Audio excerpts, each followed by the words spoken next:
بسم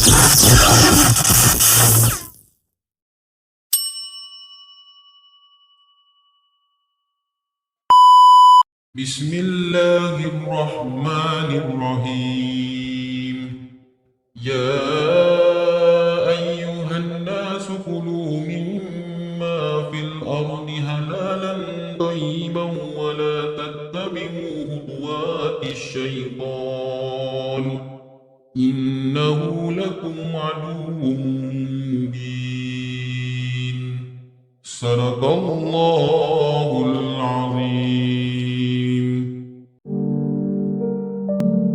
Kamar Rama.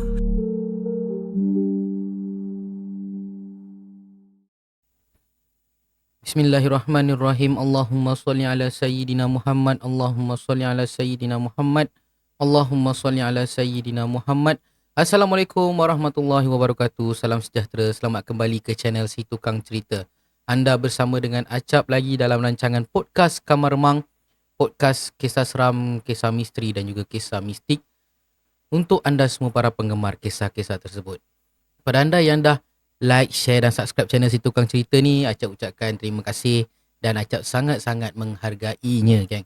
Dan kepada anda yang mungkin baru saja jumpa dengan channel Si Tukang Cerita ni, Acap ucapkan selamat datang dan Acap harap anda suka dengan konten-konten yang telah Acap sajikan untuk anda. Jadi geng, malam ini ada 3 buah kisah, semuanya berkenaan dengan sihir. Jadi tak nak buang masa lagi, jom Acap perdengarkan kepada anda semua kisah-kisah ataupun perkongsian pengalaman mereka yang pernah terkena sihir. Jom kita dengarkan. #seram tak.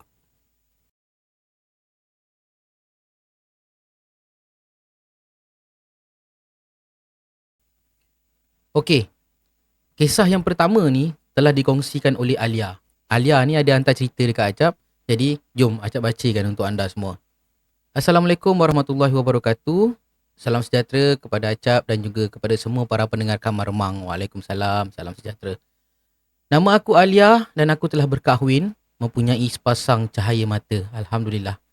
Dan aku juga seorang wanita berkerjaya. Kisah aku ni, Cap, bermula pada tahun 2017. Selama ni aku jarang untuk mempercayai perkara-perkara mistik, Cap. Dan pada aku, kalau orang tersampuk atau meracau tu hanya mainan perasaan orang tu je. Mungkin dia menghadapi tekanan perasaan. Tapi Jap, ada satu hari ni aku dapat surat pertukaran ke jabatan lain. Maka dengan berat hati terpaksalah aku berpindah. Sebelum berpindah ke tempat yang baru tu Jap, aku telah disajikan dengan desas-desus. Desas-desus kabar angin yang masyarakat di situ kebanyakannya suka main bomoh dan percaya dengan perkara-perkara mistik ni. Ada juga beberapa orang kawan yang memberikan nasihat kepada aku agar aku sentiasa jaga diri dekat tempat orang. Tapi kerana tugas, aku tawakal dan aku berserah kepada Allah apa pun yang terjadi. Nak dijadikan cerita Jap, pada hari pertama aku mendaftar, kehadiran aku diterima baik. Cuma ada seorang staf wanita tu kelihatan agak sinis terhadap aku. Tapi aku abaikan je. Mungkin perasaan aku aja kan, sebab aku belum biasa lagi kat tempat tu Cap. Apa yang aku perasan, walaupun keadaan pejabat tu kemas, cantik dan tersusun rapi, ada aura yang kurang sedap aku rasakan dekat dalam tempat tu. Dan yang paling tak best, tempat tu aku rasa sangat menyeramkan. Mungkin ialah sebab tempat baru agaknya. Bulan pertama aku kerja, aku lalui dengan tenang dan aman damai. Tak ada apa yang berlaku. Tapi Cap, masuk bulan kedua, bermulalah episod duka dalam hidup aku ni Cap. Bayangkan Cap kerja-kerja aku disabotaj, surat-surat penting banyak hilang, walaupun aku pasti yang aku telah simpan dengan sebaik mungkin. Dan bos pula sentiasa salahkan aku, walaupun aku dah buat kerja dengan sebaik yang mungkin. Penilaian prestasi aku sejak aku mula bekerja tak pernah teruk. Kali ni teruk sangat Cap, sampaikan aku tak boleh nak dapat bonus. Aku betul-betul kecewa. Tapi yang aku perasan, satu pejabat ni tunduk dan akur apa jua arahan daripada seorang staf wanita tua yang ada dekat dalam pejabat tu. Nama dia Kak Salmah. Raut wajah Kak Salmah ni aku nampak macam menyeramkan. Walaupun dia kelihatan cantik, tapi ada aura garang macam Mona Fendi tau Cap. Kak Salma ni berusia 58 tahun, tapi muka dia tak nampak tua pun. Macam awal 30-an dia muka dia tu. Beberapa bulan kemudian Cap, aku disahkan hamil anak ketiga. Aku sangat gembira Cap, sebab aku menunggu selama 8 tahun. Cumanya proses hamil aku kali ni agak sukar, sebab aku sentiasa tumpah darah. Langsung aku tak boleh makan, aku tak boleh minum kan? Dan aku juga selalu muntah tanpa henti. Aku selalu keluar masuk hospital, dan aku waktu itu cuti sakit selama 2 bulan. Aku tak pernah syak apa-apa lah Jap. Mungkin aku ni mengalami alahan biasa kan? Dan akhirnya kandungan aku masuk 5 bulan, aku keguguran Jap. Ya Allah, masa tu Tuhan sajalah yang tahu betapa sedihnya aku. Selepas habis tempoh berpantang, aku bekerja macam biasa. Aku ni boleh dikategorikan seorang wanita yang biasa-biasa je Cap. Tapi dengan kulit aku yang putih gebu comel ni, dan sikap aku yang ramah, ramai yang senang dengan aku. Tapi Kak Salma tidak. Dia selalu sangat cari salah aku. Tapi aku biarkan je lah, sebab aku tahu pangkat dia tinggi kan. Bila orang pangkat tinggi ni biasalah perangai macam gitu kan. Tapi Cap, ada satu hari ni aku dapati terdapat kesan kudis kecil pada bawah mata kanan aku ni. Puaslah. Dah puas dah aku letak ubat, tapi tak juga dia sembuh. Mata aku mula belengkak, dan dia dah melarat pergi ke bibir. Bibir aku bengkak dengan kesan kudis yang semakin melarat, akhirnya penuh satu muka. Aku masa tu dah panik dah.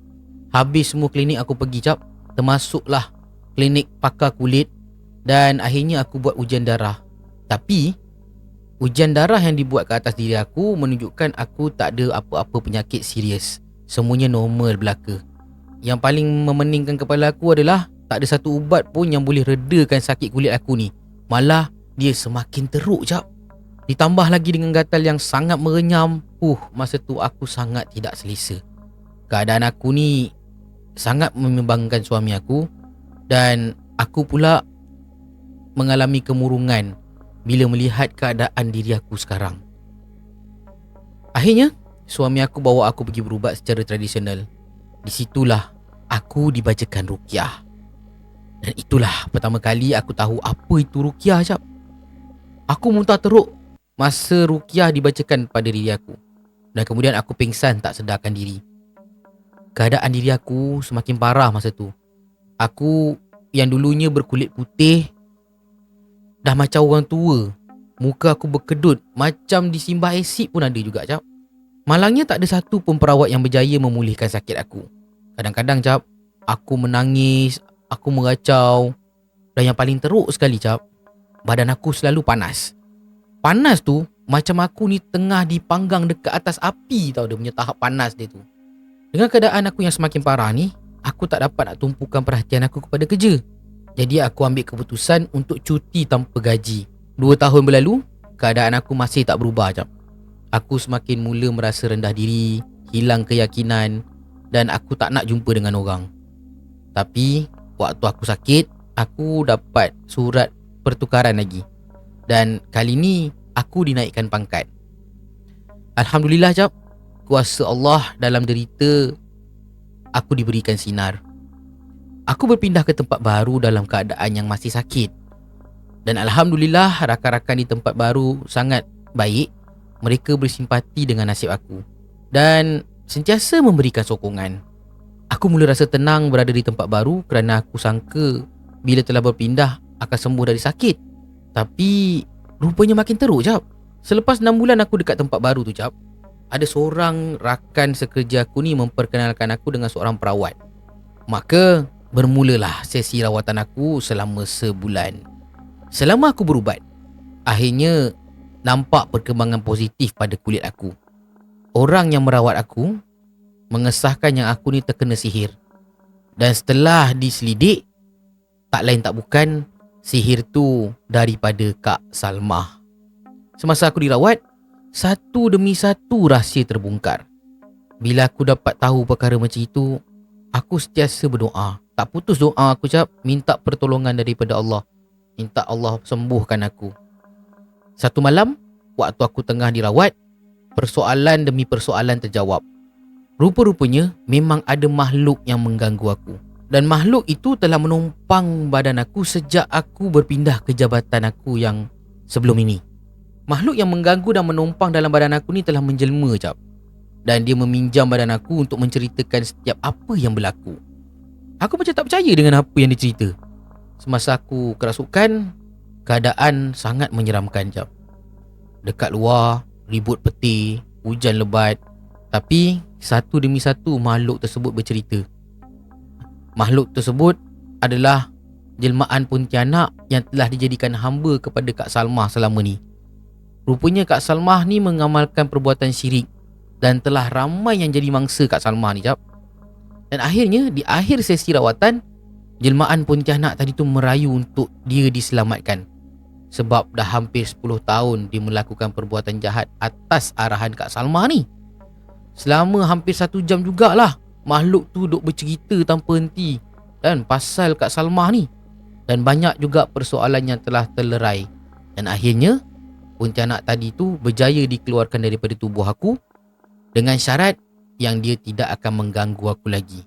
Syukur Alhamdulillah, Cap, gangguan tersebut kini telah tiada. Dan aku dengar kabarnya Kak Salmah ni dah mula sasau. Keadaan dia tak menentu, macam orang gila gitu. Namun aku tak berdendam dengan Kak Salmah. Aku akan terus doakan kesihatan dia. Dan aku harap Kak Salmah bertaubat atas segala perbuatannya selama ini. Sebelum aku terlupa, ada satu rahsia kenapa Kak Salmah ni masih nampak muda walaupun umurnya dah hampir 58 tahun. Rupanya dia ada pakai susuk. Dan keguguran kandungan aku juga adalah akibat perbuatan kejam Kak Salmah. Apa motifnya, aku pun tak tahu. Apapun, marilah kita sama-sama doakan Kak Salmah ni diberikan hidayah dan bertaubat daripada segala perbuatan yang telah dilakukan olehnya selama ini. Sekian, itu sajalah kisah aku, Cap. Semoga daripada kisah aku ni dapatlah memberi sedikit pengajaran dan juga iktibar buat kita semua. Salam daripada Alia. Selamat malam. Jadi kan begitulah kisah Alia. Kesian kan? Tak pasal-pasal je pindah jabatan tiba-tiba kena sihir dengan orang. So apa pendapat anda? Cuba komen-komen kat bawah.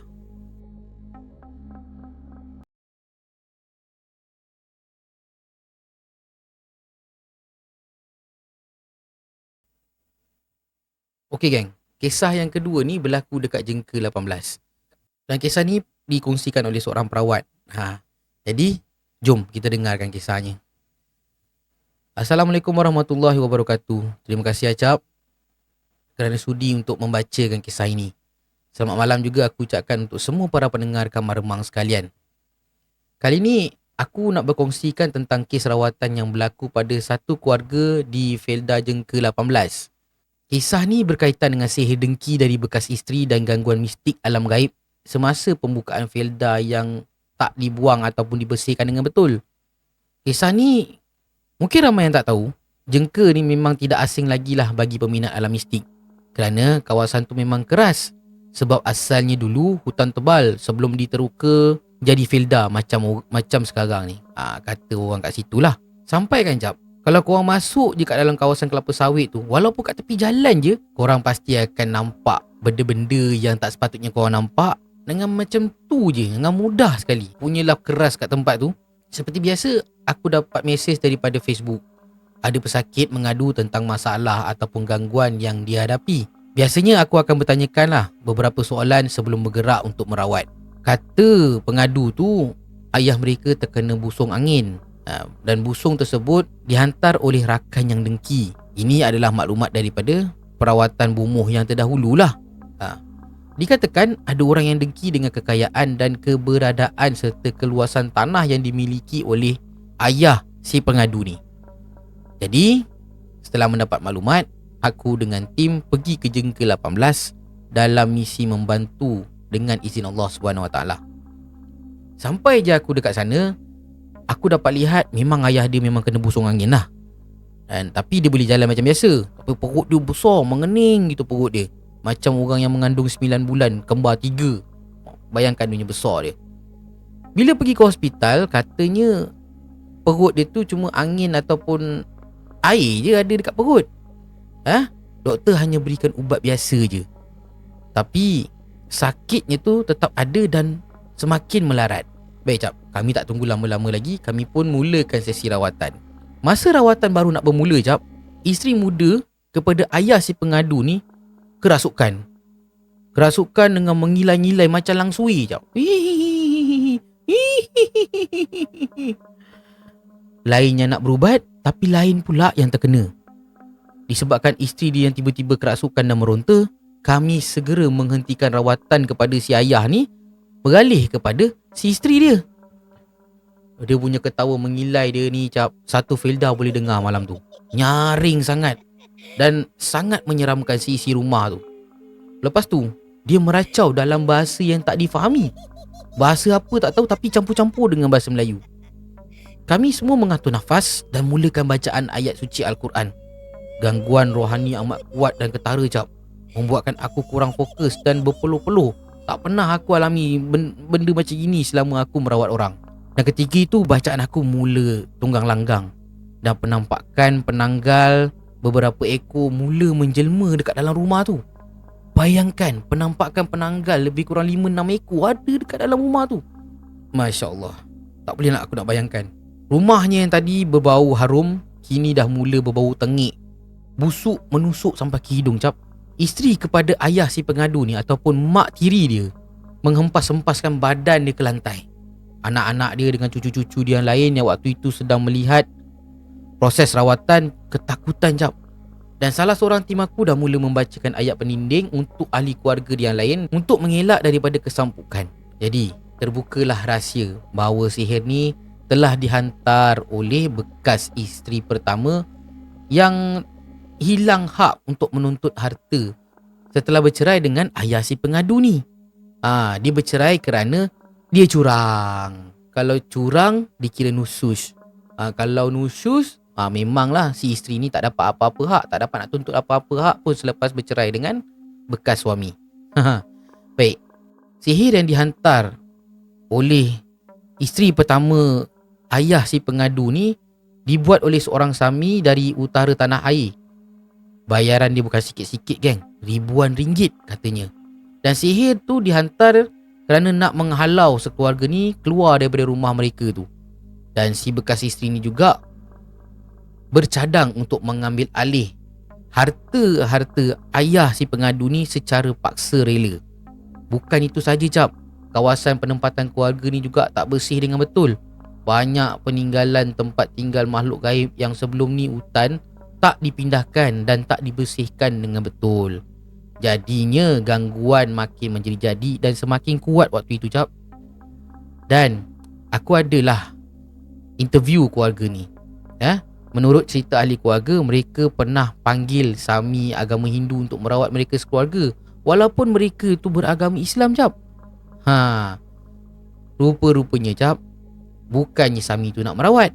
Lagi dia letak segala macam makhluk dekat dalam rumah tu lagi adalah. Sebab itulah rumah dia tu habis penuh dengan makhluk-makhluk gaib ni. Dan habislah mereka ni semua diganggu oleh makhluk-makhluk yang tak berkenaan.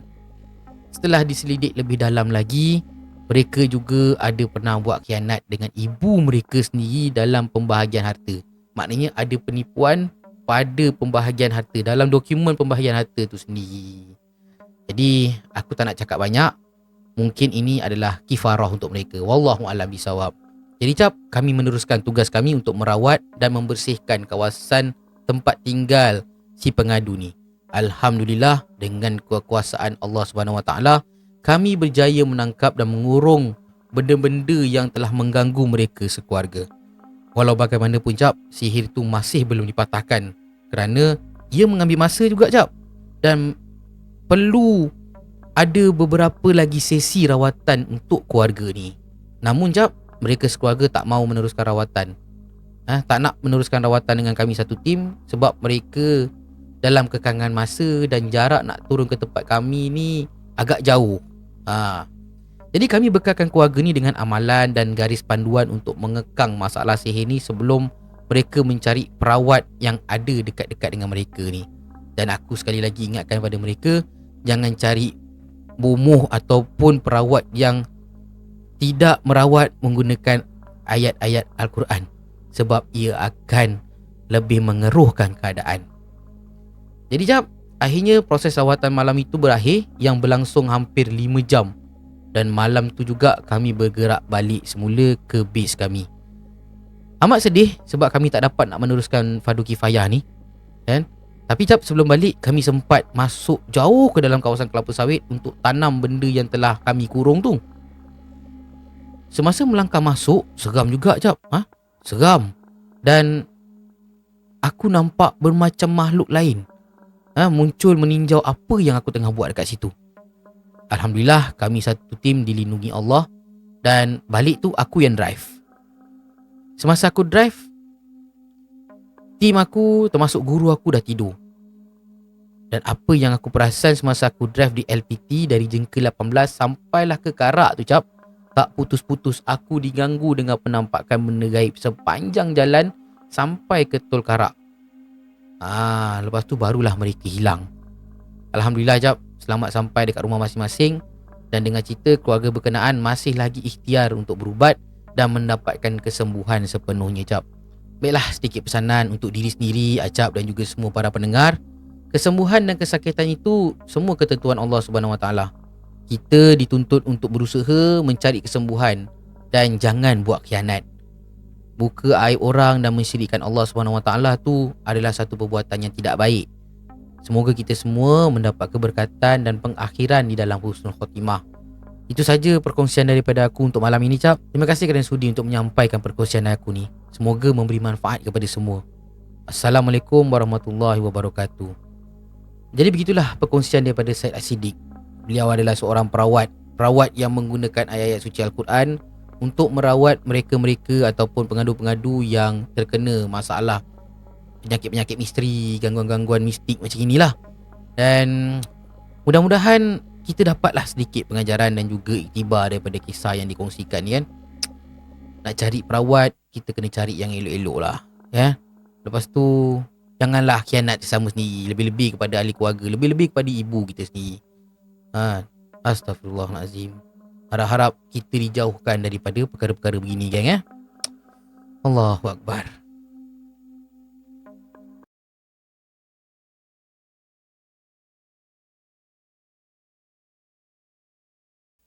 Alright gang. Beberapa hari lepas Acap ada baca dekat satu perkongsian di akaun X yang dulunya dikenali sebagai Twitter. Acap ada baca dekat satu akaun yang diberi nama Detik Seram. Cerita dia boleh tahan menarik jugalah yang Acap nak kongsikan dengan korang ni. Okey, kisah dia macam ini. Ada seorang wanita bernama Mira. Mira bukan nama sebenar sebab dalam cerita tu anon dia, tapi Acap bagi nama Mira untuk memudahkan Acap untuk bercerita.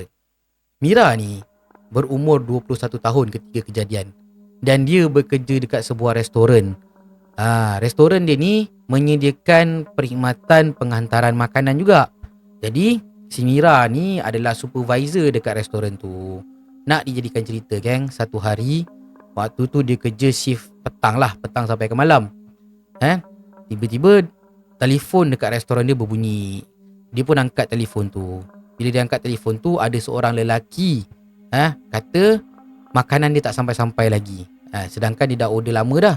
Jadi bila Mira cek, memang betul ada makanan dia tertinggal. Rider dia yang tukang hantar makanan ni tertinggal makanan dia dekat restoran. Jadi nak tak nak, kedai pun dah nak tutup. Si Mira ni ambil keputusan untuk hantar ataupun tolong hantar makanan tu ke rumah customer yang telefon tadi tu. Memandangkan alamat tu si Mira ni tak berapa nak familiar, dia minta customer tadi tu hantar lokasi melalui talian ataupun aplikasi WhatsApp si Mira ni lah. Jadinya lelaki tadi pun hantarlah location. Bila dia hantar location, Mira ni pun panggil lah staff-staff dia yang lain yang nak balik ni. Dia ajak teman pergi hantar makanan dekat rumah customer dia tu.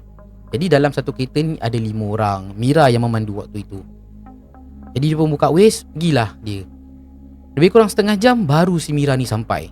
Apa yang lebih memelikkan adalah Mira ni masuk dekat kawasan hutan. Dia pun duk tertanya-tanya lah, ni betul ke tidak Waze ni tunjuk jalan ni kan? Sebab ni kawasan hutan. Bila dah masuk dalam kawasan hutan tu geng, dia jumpa ada 2 biji rumah je kat dalam tu. Itu pun jarak-jarak.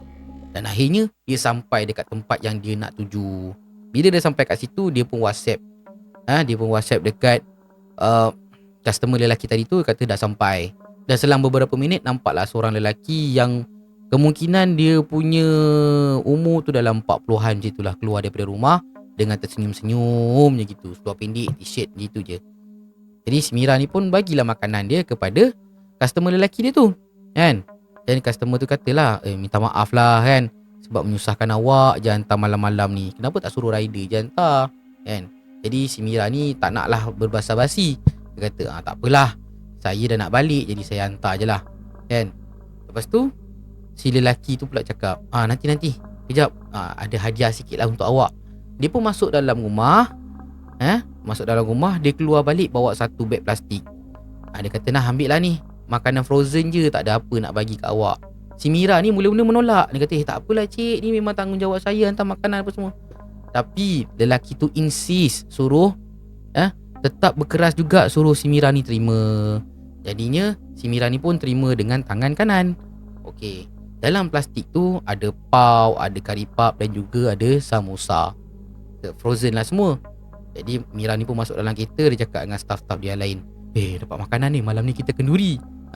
Sebab yang lain tu semua duduk satu rumah dengan Mira. Mira ni masa tu dia duduk dekat hostel. Okey, Mira ni geng, dia dah bertunang. Kenal dah 10 tahun, tunang lebih kurang dalam 2-3 tahun macam gitu. Dan dia pun dah nak berkahwin dah.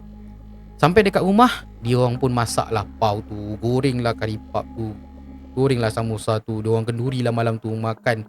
Yalah, makanan free, siapa yang tak suka kan. Okey, dipendekkan cerita kan, start malam tu, si Mira ni terima makanan daripada lelaki yang, ialah lelaki tadi tu, customer lelaki dia tu. Bermula malam tu lah lelaki tu sering kali WhatsApp si Mira ni, kan, tanya apa khabar, lepas tu tanya pasal kerja lah apalah. Sampai tahap lelaki ni sering datang ke restoran Mira untuk semata-mata jumpa dengan si Mira ni je, kan. Kadang-kadang tanya habis shift pukul apa.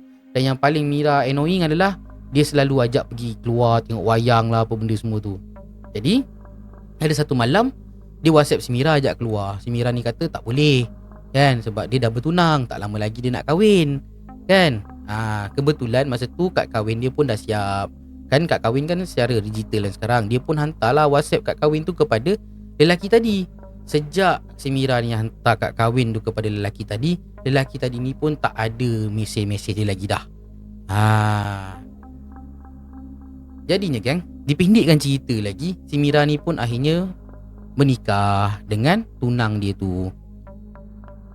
Tapi geng, pada malam pertama si Mira tu dengan suami dia ni, lepas dia orang bersanding nak siap-siap nak tidur ni, tepat jam 3 pagi, lepas dia orang dah huha-huha kat luar, buka hadiah apa semua kan, dekat pukul 3 pagi baru dia orang nak tidur, tiba-tiba si Mira ni dapat satu mesej daripada lelaki.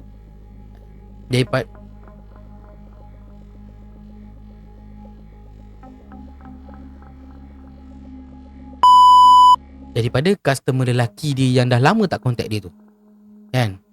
Semata-mata lelaki tu mesej untuk mengucapkan tahniah aje. Malam tu si Mira ni tak perasan, laki dia dah nampak, suami dia nampak mesej tu. Terjadilah pergaduhan pada malam itu. Dan pergaduhan tu melarat sampai dia orang pergi honeymoon.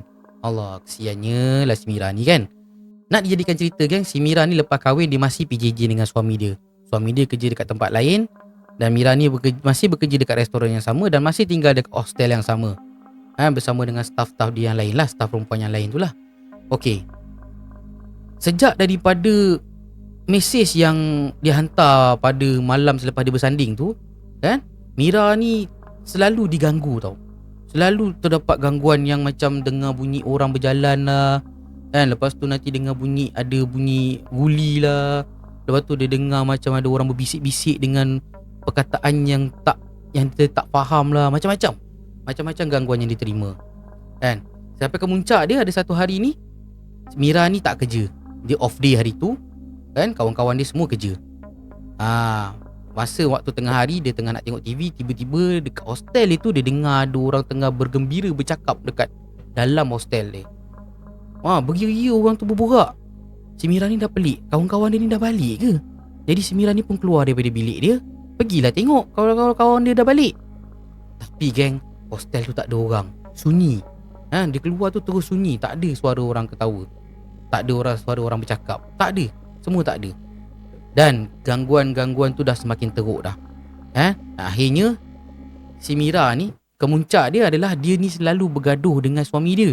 Setiap kali call dia gaduh, setiap kali call dia gaduh, video call gaduh, asal jumpa yelah sesekali kalau cuti dia orang berjumpa bergaduh, semua bergaduh. Sampai akhirnya suami dia tak tahan, suami dia suruh dia berhenti kerja kat situ. Suami dia minta si Mira ni duduk dengan suami dia. Dan bila si Mira ni pindah duduk dekat suami dia, gangguan tu semakin teruk geng. Si Mira ni selalu sangat meracau, selalu sangat kena rasuk kan, selalu macam tak sedarkan diri. Lepas tu badan si Mira ni makin lama semakin orang tengok dia macam makin kurus tau. Tapi sebenarnya berat Mira ni masih sama lagi. Masih sama macam dulu. Dan Mira ni dekat, bila orang kata dia kurus, dia macam tak percaya. Dia kata, aku selera makan makin bertambah ni kot, apa yang kurusnya? Kata dia kan. Okey, itu tak apa lagi. Ada satu malam ni, si Mira ni tengah tidur. Dia tengah tidur ni, tengah syok tidur, tiba-tiba dia rasa macam ditindih.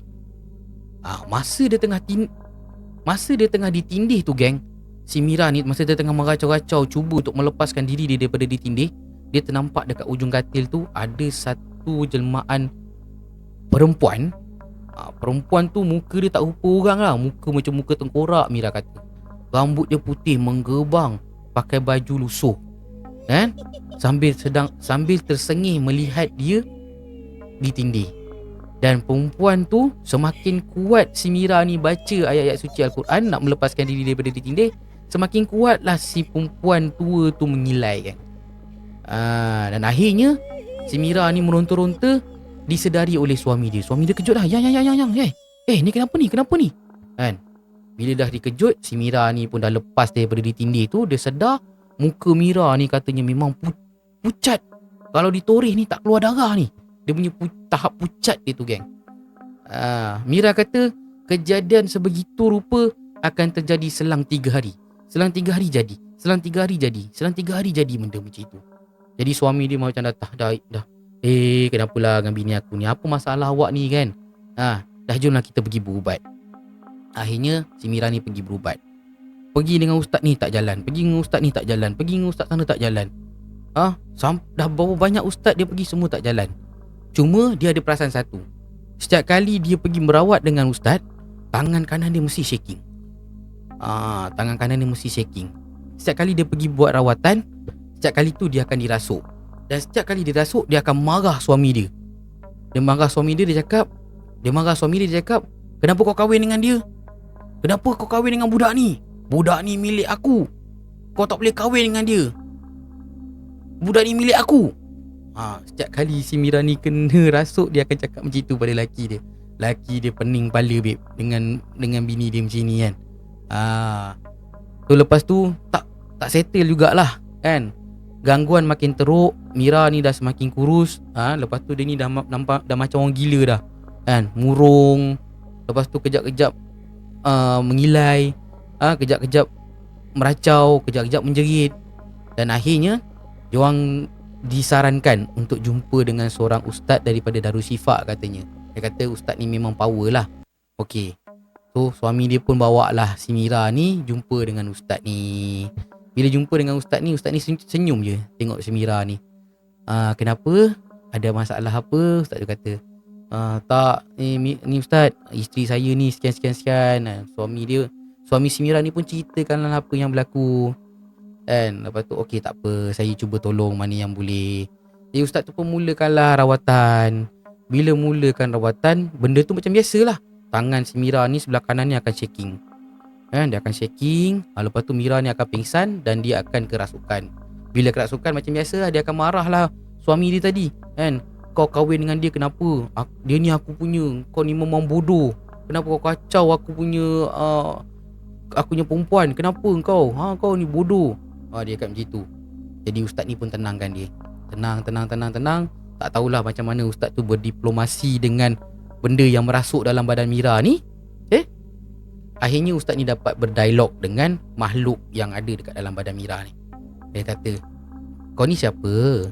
Kau ni saka ke, sihir ke, apa ke ni? Lepas tu benda tu mengaku, aku sihir. Kan? Aku sihir yang dihantar oleh tuan aku. Jadi ustaz ni tanyalah, tuan kau siapa? Tuan aku dulu ada bagi si Mira dengan kawan-kawan dia pau, bagi kari pap, bagi samosa, diorang seronok je makan. Tapi si Mira ni tak nak layan tuan aku. Sebab tu lah tuan aku kasih dia sasau. Padan muka dia. Oh, so dah tahulah siapa yang menghantarkan sihir tu. Okey.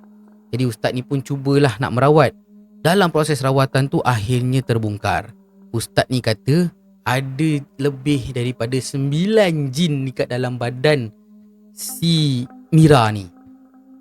Jangan kata dekat badan je, dekat siku, dekat lengan, dekat belakang badan.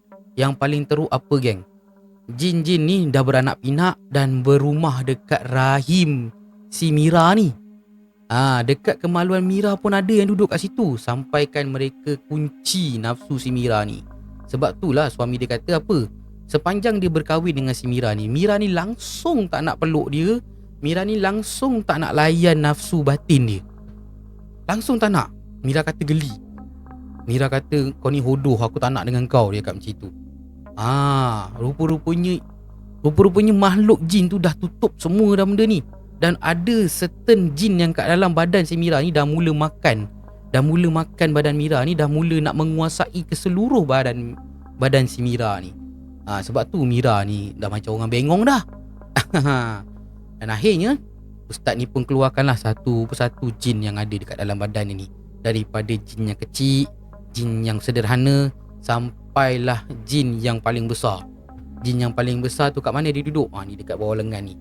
Sebab itulah setiap kali si Mira ni pergi buat rawatan, tangan sebelah kanan dia ni mesti akan shaking. Dan si Mira cerita, waktu nak keluarkan jin yang dekat lengan ni, Mira dah sedar daripada rasuk. Mira dah sedar dah masa tu. Jadi ustaz ni pun cubalah nak keluarkan daripada lengan ni. Semasa nak keluarkan ataupun semasa proses nak mengeluarkan jin daripada bawah lengan si Mira ni, Mira tiba-tiba macam rasa sangat-sangat sakit. Dan dia, yelah bila kita sakit kita akan pejam mata, sakit gitu kan. Masa Mira pejam mata ni, Mira mendapat bayangan. Mira mendapat bayangan lelaki, customer lelaki dia yang dulu dia hantar makanan tu sedang dalam kesakitan lah.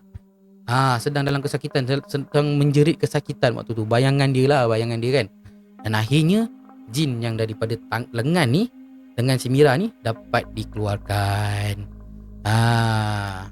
Jadi ustaz ni pun bagi tahulah sebenarnya dia cuba nak mengunci rahim si Mira ni kan. Lepas tu dia cuba nak mengganggu-ganggu si Mira ni. Tujuan dia supaya Mira dengan suami dia bercerai dan dia nakkan si Mira ni. Begitulah kisah si Mira. Jadi si Mira ni alhamdulillah akhirnya dia dengan suami dia pun berbaik semula. Dan sekarang ni alhamdulillah mereka bahagia dan ada dah beranak pinak dah pun. Dan alhamdulillah kan. Jadinya geng, kita ni kena berhati-hatilah bila kalau ada orang bagi makanan ke apa ke. Sebab yelah kita ni rambut sama hitam hati lain-lain. Sekarang ni dah tahun 2024 pun ada lagi orang buat benda-benda ni. Tak faham betul lah. So apa komen korang tentang cerita ni? Cuba kongsikan dekat bawah ruangan komen ni. Alright. Okay dah geng. Itulah dia 3 buah kisah yang Acap nak sampaikan kepada anda malam ini. Kepada anda yang mungkin ada pengalaman ataupun kisah seram, kisah misteri ataupun kisah mistik yang nak dikongsikan kepada Acap, anda boleh terus WhatsApp Acap di talian 019-252-3047. Anda boleh hantarkan secara penulisan macam 2 cerita yang awal tadi tu. Dia orang hantarkan secara penulisan kepada Acap, Acap bacakan. Ataupun anda boleh hantarkan kepada Acap secara voice note. Ataupun nak berkongsikan cerita terus bercakap dengan Acap, kita buat recording, terus bercerita jadi caller Acap pun tak ada masalah. Kita set bila-bila kita call anda semua untuk berkongsikan pengalaman anda tu. Jadi Acap harap perkongsian yang telah Acap sampaikan kepada anda ni sedikit sebanyak memberikan manfaat. Mudah-mudahan lah InsyaAllah Dan akhir kata daripada Acap, jangan tinggal solat, banyakkan berzikir, banyakkan selawat. InsyaAllah kita selamat dunia dan akhirat. Jumpa lagi geng dalam episod yang akan datang.